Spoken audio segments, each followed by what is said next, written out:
Hi ಎಲ್ರಿಗೂ ನಮಸ್ಕಾರ. ನಾನು ನಿಮ್ಮ ಪ್ರೀತಿಯ ರಾಣಿ ಗಿರೀಶ್.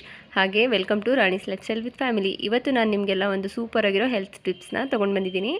ಏನಂದರೆ ಇದರಿಂದಾಗಿ ನಾವು ಬ್ಲಡ್ ಪ್ರೆಷರ್ನ ಕಮ್ಮಿ ಮಾಡ್ಬೋದು, ಹಾಗೆ ಶುಗರ್ ಕಂಟ್ರೋಲ್ ಮಾಡ್ಬೋದು, ಹಾಗೆ ಬಹಳ ಮುಖ್ಯವಾಗಿ ವೆಯ್ಟ್ ಲಾಸ್ಗೂ ಕೂಡ ನಮಗೆ ಇದು ತುಂಬ ಪರಿಣಾಮಕಾರಿಯಾಗಿ ಸಹಾಯ ಮಾಡುತ್ತೆ. ಹಾಗೆ ನಾನಿಲ್ಲಿ ತೋರಿಸ್ತಿರೋ ಅಂಥ ಪೌಡರ್ನ ಮಾಡ್ಕೊಳ್ಳೋದಕ್ಕೋಸ್ಕರ, ವೆಯ್ಟ್ ಲಾಸ್ ಪೌಡರ್ನ ಮಾಡ್ಕೊಳ್ಳೋದಕ್ಕೆ 4 ಸ್ಪೂನಷ್ಟು ಅಗಸೆ ಬೀಜ, ಅರ್ಧ ಸ್ಪೂನ್ ಜೀರಿಗೆ, ಅರ್ಧ ಸ್ಪೂನ್ ಓಂಕಾಳನ್ನ ತೊಗೋಬೇಕು. ನೀಟಾಗಿ ಸ್ವಲ್ಪ ಫ್ರೈ ಮಾಡಿ ನೈಸ್ ಪೌಡರ್ನ ಮಾಡಿ ಇಟ್ಕೊಂಡ್ರೆ ನಮಗೆ ಬೆಳಗಿನ ಡ್ರಿಂಕ್ಗೆ ಬೇಗನೆ ಮಾಡ್ಕೊಳ್ಳೋದಕ್ಕೆ ಹೆಲ್ಪ್ ಆಗುತ್ತೆ. ಮೊದಲು ಚೆನ್ನಾಗಿ ಕುದಿಸಿರೋ ನೀರಿಗೆ 1 ಸ್ಪೂನಷ್ಟು ಪೌಡರ್ನ ಹಾಕಿ, ಅದಾದಮೇಲೆ ಗ್ಲಾಸಲ್ಲಿ ಅರ್ಧ ಹೋಳಷ್ಟು ನಿಂಬೆಹಣ್ಣು ಜೊತೆಗೆ 1 ಸ್ಪೂನ್ ಜೇನುತುಪ್ಪನ ಬೆರೆಸಿ ಕುಡಿಯೋದ್ರಿಂದ ನಮ್ಮ ದೇಹದ ತೂಕವನ್ನು ಬಹಳ ಬೇಗ ಕಡಿಮೆ ಮಾಡ್ಕೋಬೋದು.